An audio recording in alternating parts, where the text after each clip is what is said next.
کسی که زود شروع میکنه حق انتخاب داره، کسی که دیر شروع میکنه دهنش باید بسته باشه، هیچ حق انتخابی هم نداره. مثال بزنم، 5 نفر اگه بخوان رو 5 تا صندلی بشینن، نفر اول 5 تا حق انتخاب داره، نفر بعدی 4 تا، نفر بعدی 3 تا، نفر بعدی 2 تا، نفر آخر دندش نرم.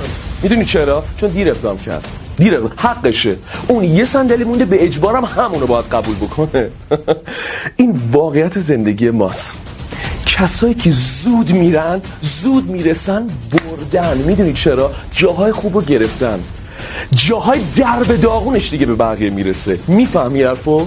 میخوام بگم آدمای موفق زود حرکت میکنن و میرسن. این جمله کلیشه‌ای هست که میگن دیر رسیدن بهتر از هرگز نرسیدن. آره درسته، ولی تو رانندگی، تو واقعیت، تو موفقیت، اونایی که زود میرسن جاهای خوبم گرفتن. تمام.